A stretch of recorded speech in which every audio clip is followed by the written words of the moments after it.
And it says we are live. This hangout is on the air. Good morning or afternoon or evening, everybody, depending on where you are in the world. This is Len Mooney, and this is another exciting edition of Lunch with Len.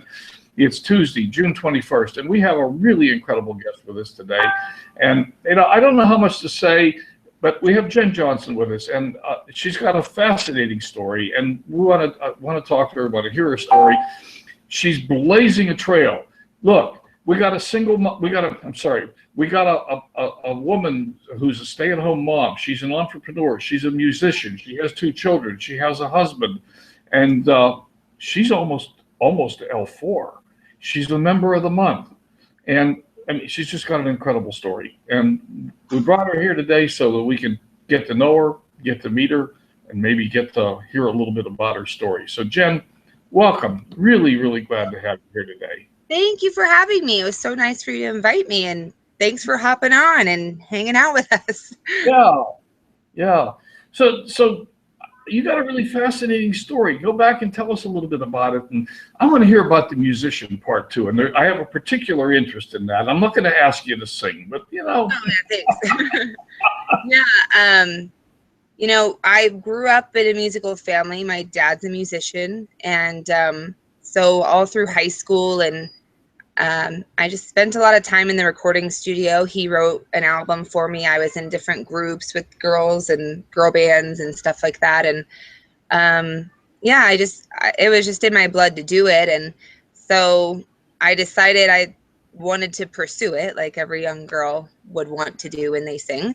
And I went to Disneyland one year and saw this band on this stage that comes out of the ground. I'm like, I want to do that. So a year later, on my senior grad trip, we went to Disneyland, and I saw the same band and went up to them. I'm a very aggressive person. Like, if I want something, I just go and ask how to do it, right?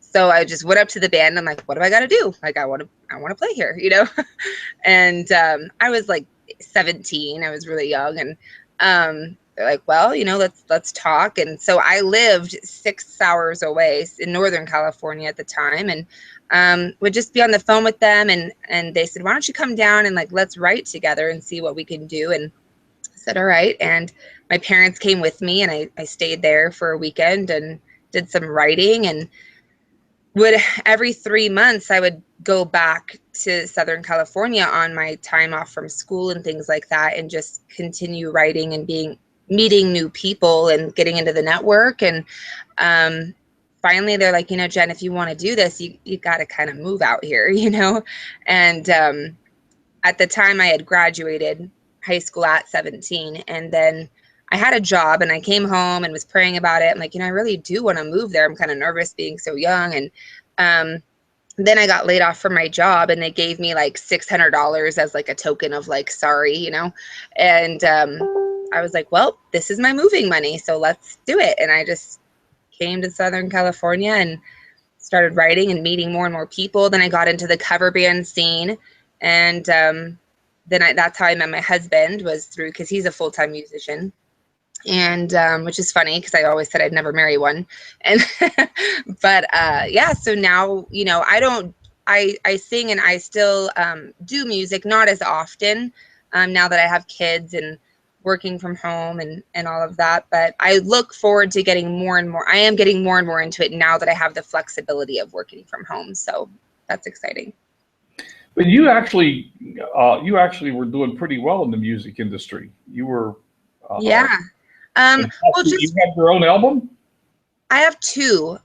My dad wrote one when I was in high school. I was really young. And then in 2007, I put out my own record that I wrote and co-wrote with some amazing people, and got to work with amazing engineers, like Grammy award-winning engineers. And so I never really pursued it. Music, the industry changed so much around that time, because everything was now, Napster and iTunes, and you didn't really need to you could create your own record label now. You don't really have to it's not the days where you would walk into a record label and be like, here's my cassettes. And, it's all about really just the network and who and who can get you in kind of thing, So I don't know. I know once I got into the cover circuit, I was making good money. And so I was happy doing that. And I had my album and I was able to share it with people. And at that point, I really didn't aspire to want to like be a famous person or anything through it. But yeah, I made a good living. I mean, my husband makes a great living doing it full time. And, when his band's really, really good. So, I mean, they do well. And I was in a lot of great bands at the time freelancing. So I still freelance and just work with whatever band that needs a singer. And yeah, so it's good money when you do it consistently. Wow. Hey, so is your husband a singer too? He's a guitar player that sings, and I'm a singer that plays guitar. So yeah, he's in a 5-piece all guy classic rock band called The Trip. Tripband.com if you're really curious. Tripband.com. Yeah, tripband.com. And so yeah, he does that full time, and he also is a music teacher. He teaches guitar 4 days a week. He has like 40 students in a 3-day period of time. He works 3 days a week teaching. So he's really, really busy. And so our goal right now is to semi-retire him, because obviously he loves what he does. So he's going to continue with the band, but eventually wants to not be teaching as many students. It'd be nice to have him home at 5 or 6 instead of 8:30 at night. So one final question, and we'll sort of move on to marketing. But is any of your music out on YouTube or any place? Can I go hear something you've done? Yeah, I haven't created a YouTube channel really for my music stuff yet. I should probably do that at some point. If you Google it, or if you go on YouTube, there's stuff floating around. And then I post stuff sometimes on my page here and there, but I'm on iTunes, but it's under Jennifer Campbell, Campbell, and the name of the album is A Natural Narcotic. So that's that, and I'm on Spotify too. So if anybody has Spotify, but yeah, Jennifer Campbell. Yeah. A natural narcotic. A natural narcotic. Meaning like music is the ultimate, narcotic, I guess. It was during a phase where I was kind of wanting to be a rock star, so. Nothing wrong with that. Rock stars make good money, but on the other hand, it's a rugged lifestyle. It's hard to be a mom and have 2 kids. And I wasn't married then, and I was full force with it. So, I didn't get married till 2008. So what's the path from being a musician to being a L4 in MLSP? I mean, there's a Grand Canyon between those 2 things. Yeah, I mean, I've always, because I'm a musician, I feel like I have more of a creative mindset, and I need a creative space. I'm not a cubicle worker. I'm not a 9-to-5 corporate blue collar person. It's just, I did it, and I've always felt like I just wanted to live out what my purpose was. And I always felt like music was that. But, when you become a mom and your priorities change a little, so I've always wanted to be my own boss. I've always wanted to create my own schedule. And, that's what my husband does. I mean, he has his own corporation and runs his own ship, and we wanted that flexibility for both of us. And so for a long time, I've been dabbling in and out of network marketing, different companies, and trying what my passion is and what works for me. And so yeah, I just decided to dive in and fail forward. For a long time I failed. And then I would take a break from it and get frustrated, and then I would say I'm not doing it ever again, and then I'd find something and be like, okay, maybe I'll just try this. And Well, I think you're talking to a whole group of failures here, because we've all failed multiple times. I can't, my ability to count doesn't go high enough to count the number of times I've failed. And I'm still struggling, still climbing that ladder. Yeah. What is your passion? You said you wanted to follow your passion. What's your passion? through the process of being in network marketing, I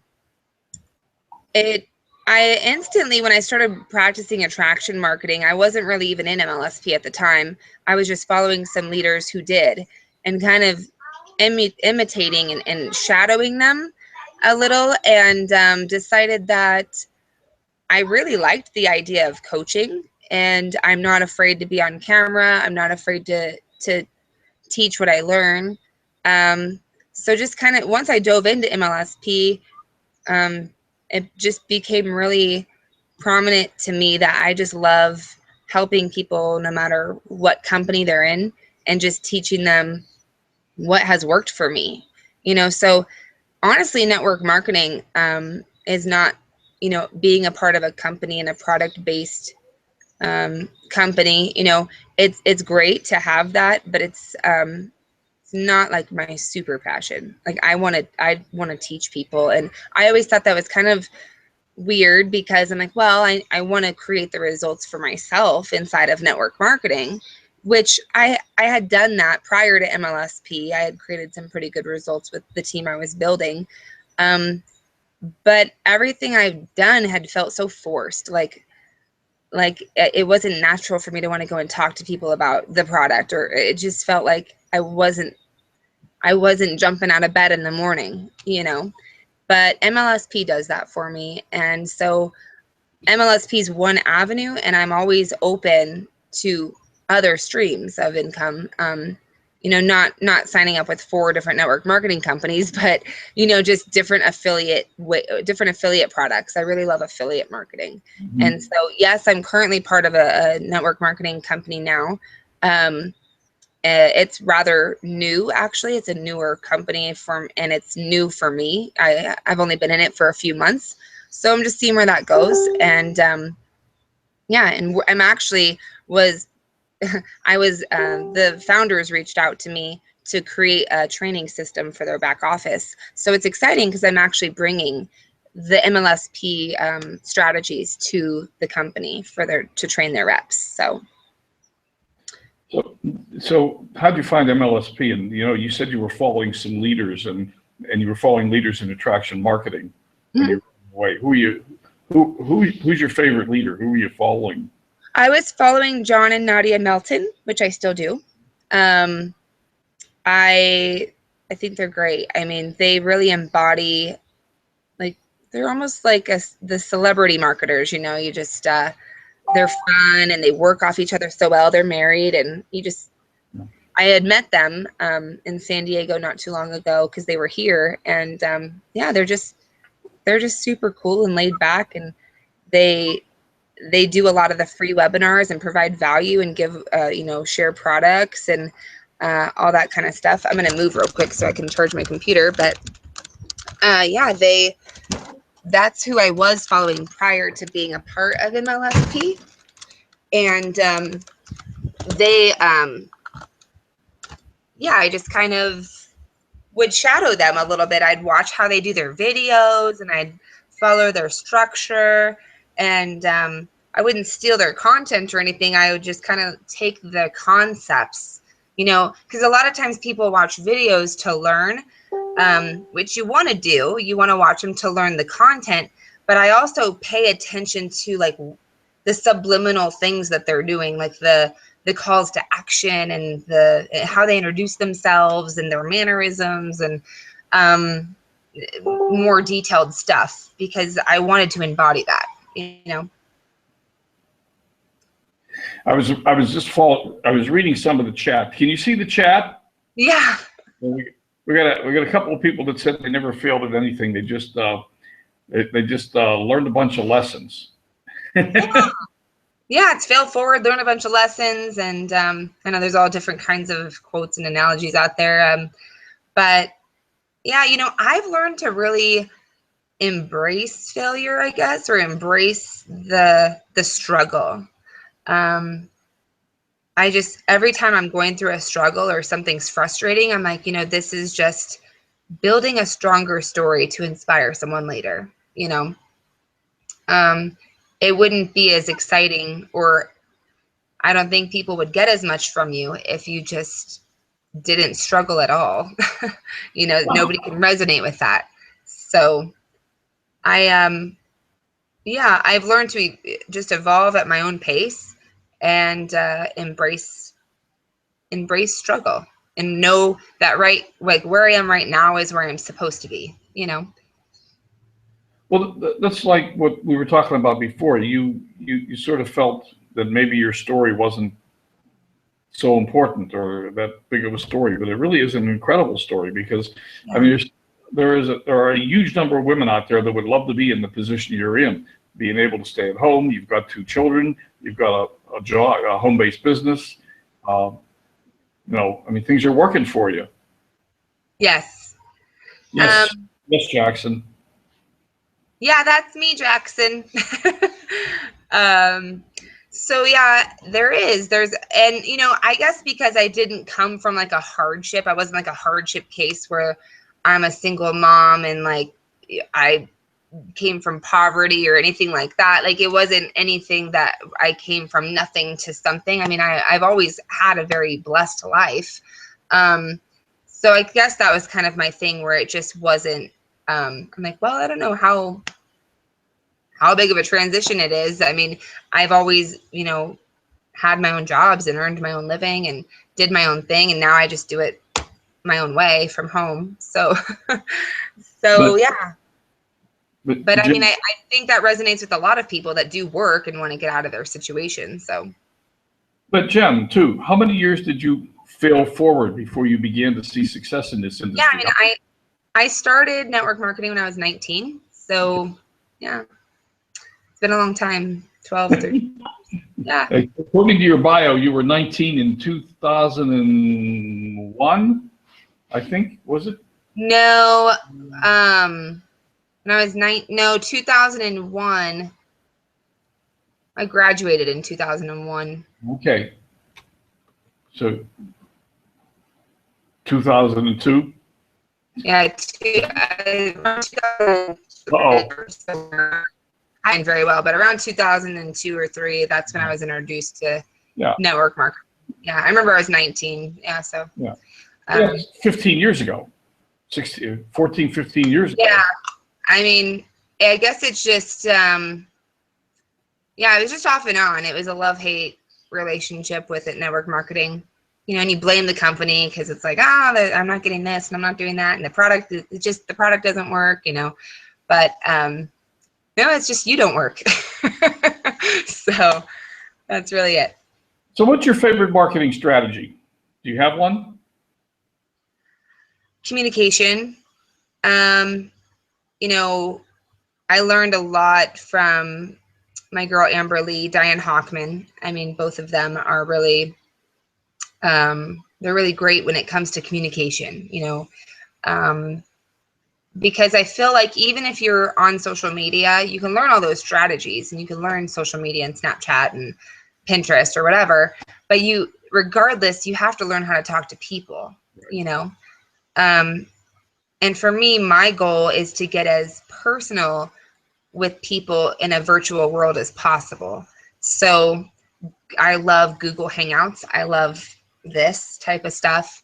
I'm always trying to find a way to, you know, get on the phone or just get face to face, or I do a lot of voice chatting. So I feel like all the strategies that MLSP teaches are you need to know them.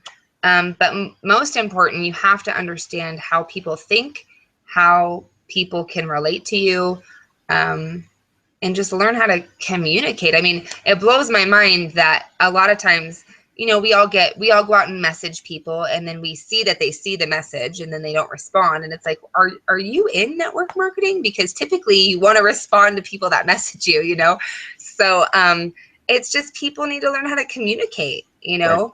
How to have a conversation, how to reply to a message, and put yourself out there. And I don't, you know, everybody has their different reasons for not responding to a message, but especially like if your friend requests someone and they message you, respond. Like what's the point of being friends on, you know, I want to have conversations. If your friend requested me, I'm going to have a conversation with you. If you don't have a conversation, then why are we going to be friends? You know? So, and it's not to just have a conversation to sign someone up. It's let's network and see what we can do to help each other, you know? Is that a suggested message, Jackson? Is that what you're doing, is suggesting what people can do? Hello, I see we have a lot of friends in common. What do you do? So obviously, apparently, you're using Facebook quite a bit. Yeah, that's mainly what I use. I'm dabbling with Instagram. You know, I'm not as consistent there. I just feel like all my time, like I have so many conversations going on and people to talk to on Facebook that it doesn't really allow me the free time to, you know, go out and learn another platform. I'm not on Twitter. I'm not. My daughter does Snapchat more than I do. But I have Instagram, and that's kind of the one I've been playing with because I feel like I can automate that a little bit more and let it kind of. Which one? Instagram. Okay. Yeah, I feel like Twitter and Instagram would probably be like the second platforms because they can be a little more automated and kind of let them, you can set it up to where the legwork can kind of be done for you initially to like get, you know, conversations flowing. But YouTube, I mean, YouTube is the other one I'm really working on right now to optimize my videos, and because all of us do videos, but really you want to spend the time to get as many eyes on those videos. If you have 100 videos and like 5 views on each of them, that doesn't really do you any good. It's better to take the time and maybe have 10 videos, but get like a ton of views, you know? So I'm working on that right now. But yeah, Facebook is just my main hub. That's in blogging. I blog, so. But, go ahead. Oh, go ahead. No, I was gonna say, it just didn't, but it all didn't happen at one time. You know, I see a lot of people come into MLSP and immediately start working on their blog, but they haven't even built up an audience yet to send people to a blog. So you have to just you have to figure out where you're at and then work what makes sense, you know, like work the strategies that make sense. If I just came into MLSP and didn't have an audience, my engagement on Facebook is low, I'm not going to spend time on a blog, because if I can't even get people onto Facebook, how am I going to get them to my blog? You know, so it's just kind of learning to evolve in the right order where, yeah, it seems cool to work on a blog, but is that the best thing for you to move forward right now? You know? So it sounds like you're doing a lot of Facebook free strategies. You're not doing paid advertising. I will be getting into that, into advertising. That's kind of on my list. I just haven't had the need to, because I've been getting results with free stuff. And, you know, also my audience is right now people that want free tips and training and strategies. And I know it'll be cool to get into advertising because it's going to allow me to cater to a whole new audience, you know, of people that do want to pay to play. And yeah, Jackson, and yeah, you could do, yeah, that's what I'm working on, is like all the SEO stuff. You know, it's just, everything's a learning curve. And I just picked up Mark Harbert's new video marketing stuff, because I know he's killer when it comes to SEO and optimization. And so yeah, that's kind of where I'm at, just getting all my stuff together that way. My best lead generation tip for Jackson, I gotta be honest, I don't focus on getting after or before the fact leads, like just like I'll post in groups and things like that, but I get most of my leads after I've already talked to them, you know, after the fact, after I've already had a conversation with them. I created a funnel in Funnelizer that is just a newsletter funnel, just to say, hey, it's me. If you want some tips, you know, hop on to my newsletter. So when I do talk to people, I use that strategy that Diane Hockman teaches of just, you know, letting people know, hey, if you want more tips, let me know. I can shoot you over, you know, I can get you onto my newsletter. And people always love free. So A lot of times it's just through chatting that I get my leads. And when they go on to my lead list, I already know who they are. I already have had the conversation. I can already go in and create a note about what we talked about in my CRM and set that follow-up time. For me, I noticed that a lot of the leads that come in cold, sometimes they're just harder to get a hold of, I guess. Like I don't always see them on Facebook, or they don't always leave a phone number. So I'll shoot them an email or a Google Voice text, or if they have a phone number or something like that. But most of my results come from the people I've already started a relationship with first. So fundamentally what you're telling me, I think if I can summarize it in a sentence or two, is that you're on Facebook talking to people, basically. Yeah. You're just meeting and greeting and talking to people. And passive marketing. So you have to have both. Passive marketing, you have to do both. You have to have passive marketing and proactively talk, because whoever you're talking to is going to come back to your page. Right. So what are they going to see when they get there, right? That's what it's all about. It's just making them want to stick around, you know? So how long did it take you from the time you started to, you're knocking on the door of L4. So let's just call it a done deal. Yeah, I'm already going for L5 right now. I'm not really thinking about L4. I keep thinking I'm already L4 because it's just in my mind. Calendar time. How long did it take you to do that? Well, I've been in MLSP since September of last year. Oh, wow. That's a long time. I'm joking. Yeah. I mean, well, it took me, it's funny, I signed up 4 people in my 10-day trial, but 2 stayed, and they're still with me today. That's pretty amazing. Yeah, my retention with my team is crazy right now. Like, it's crazy right now. Like, I'm so blessed to have, I don't treat MLSP like an affiliate program, though. I treat it like it's my company. Like, it's like network marketing. Like, you want to create culture, and you want to create a space where people don't want to leave, you know? So, that's what I do with my team. And they invite their people in, and we just all have fun together.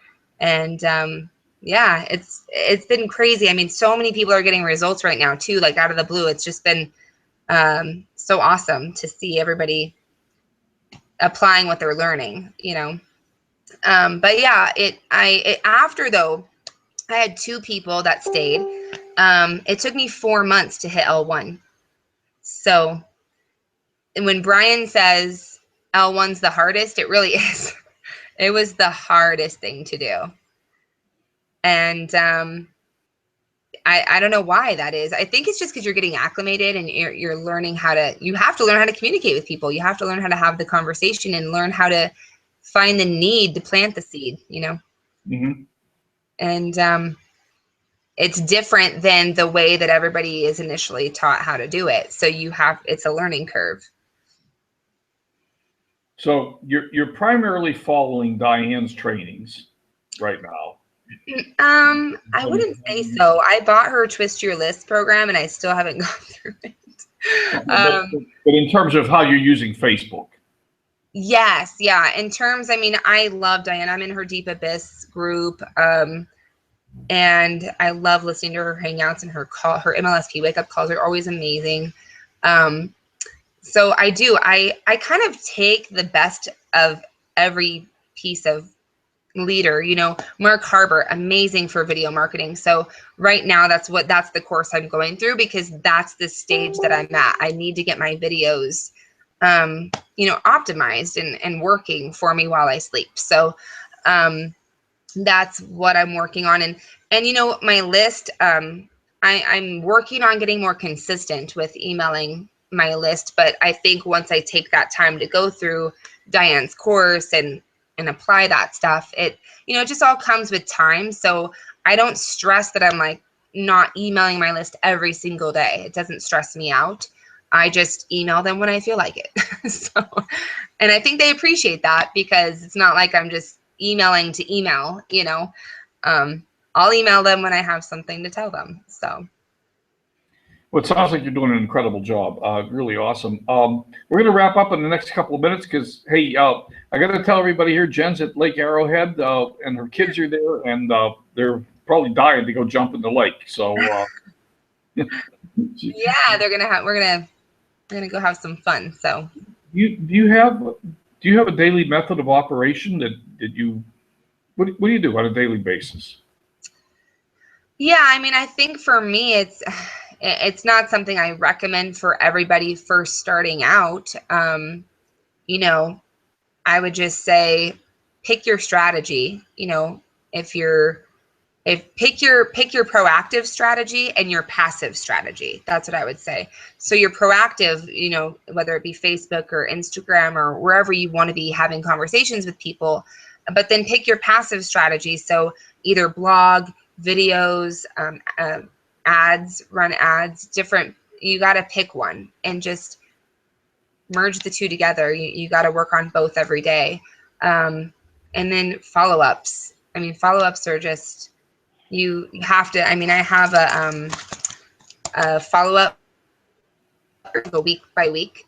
And every time I talk to somebody, it goes in here, you know, and I just, because you lose track of people. On Facebook, it's noisy. There's so many people, and you just have to remind yourself to follow up with somebody. And sometimes I just reach out to people and I just say, hey, hope you're having a great week. Just saw your name and hope you're doing good. You know, I don't really have to have a reason to, you know, or an agenda when I message people. I just, if I'm thinking about them, I'll shoot them a message and say, hey, how's it going? Hope you're doing good, you know? And I don't really expect them to have a full-on conversation with me, or all I know is it's activating them back to me, and they can just take a look at what I'm doing, and if it resonates with them, they'll reach out. Well, you're obviously doing an amazing job. It's awesome. Hey, I got one more little question for you. Where are you from in Northern California? I'm from a small town called Manteca, California, so it's like central. We were next door neighbors for a long time. I lived in Livermore for many years. Oh wow, yeah. And, yeah. That's like where we would commute to. Commute to Livermore? What for? Well, for work. Like most people, they'll live in the valley and then they'll go commute to the Bay, you know, towards the Bay Area. But yeah, my mom's there now. She's from Newark. My dad's from Hayward. So yeah, we always lived out in that area. They're in Livermore or they're in Manteca? Well, they're in Lake Arrowhead now, but he was from Hayward and my mom was from Newark, and then we moved to Stockton, and then 11 years later moved to Manteca. Yeah. Yeah, my kids are still up in Livermore. That's how I got to California. I moved to Livermore. Oh, yeah. I went to work for the Lawrence Livermore Laboratory up to a million years ago. We won't talk about where that was, but that's where I was. That's cool. You know, I'd love to keep talking to you, but I'm also sensitive to the time. I told you half hour, and I know the kids are waiting to go to the beach and whatever. So I really appreciate questions or whatever. I know there's a few people on, so if they have questions, it's fine. I think most of them seem to have asked their questions. Yeah. If there aren't any more questions right at the moment, we'll probably just go ahead and let you go. I got to tell you, I want to sign up. I want coached by you. You're really good. Well, you know, we have Aaron Birch and I have put a boot camp together for our teams, and we've been collaborating together for a little while. We're doing a webinar tonight together that everybody can attend. So I'll be posting about that. And yeah, it's free value, and you know, the boot camp we're doing is for our teams right now. We knew like maybe some people from MLSP would ask about it, but we didn't really expect the response that we got from so many MLSP members just wanting the help. And now that we're both venturing into the certification for MLSP, you know, we're going to put together everything we can to help the community. So, are you one of the coaches? I'm sorry? Are you one of the coaches? Yes. Yeah. Oh, really? Yeah. Cool. So one of so we have boot camps that we're going to be putting together, and we'll probably open that up to the whole MLSP community at some point as well, so people can take advantage of that. So if somebody wants to get a hold of you or learn more about what you're doing, where would you send them? Your website, Yeah, just my Facebook is Jen Johnson 413, and my blog is meetjenjohnson.com. So yeah. Okay. Meetjenjohnson.com. Yeah. And Jen Johnson was taken, so huh? Jen Johnson was taken. There's probably more than one Jen Johnson. Yeah, I'd imagine so. It's quite a few of us. Okay. So that's it, meetjenjohnson.com. And yeah, I know how to find your Facebook page. I'll post the links. There'll be a replay of this webinar. It's being recorded, of course, so there's a replay available. I put the replay up in Lunch with Len, and it'll go up, I don't know, sometime in the next couple, 3 hours, it'll be up. Perfect. So if you have any people you want to send to it. I can't tell you how much I've enjoyed talking to you. This is actually one of the best webinars that we've had in a long time. Really, you're really an incredible young lady, and we can learn a lot from you. Oh, thank you. Yeah, I mean, I'm sure I can learn a lot from you guys too. I always feel that's one thing I always feel, never put your guard up to where you're not open to learning from other people, because I mean, if I just see someone doing it right, I don't care if they're new or they've been in it forever. I'm just like, okay, tell me how you're doing this, because I want to learn it, you know? So I'm never afraid to put my guard down and let people know I'm willing. I mean, I learn from my clients in MLSP all the time, you know? I have a couple of them right now who've just been killing it on Instagram. And I'm like, great, because I'm like, I need to step it up. You know? So I'm like, hey, why don't you two just do an Instagram training for our team, and you guys can talk about what's working for you, you know? So I'm just very always willing to learn from anybody that's willing to collaborate. So. And you have a real passion for helping people. Yeah. Absolutely. That's what I love. That's why that's why you're doing as well as you're doing. Oh, yeah. And yeah, it's definitely paying off. And you know, I did video marketing for a long time before MLSP. I was doing it for about a year. So it's just consistency. That's why I say just pick one thing and just do it every day. I mean, you really have to make a lot of noise. It's Facebook and social media is noisy. It's super, super noisy. So if you can scream louder, then you're going to win. You know, you have to just be very consistent and know that people are watching, even if they're not liking and commenting and sharing or whatever, they're paying attention, you know?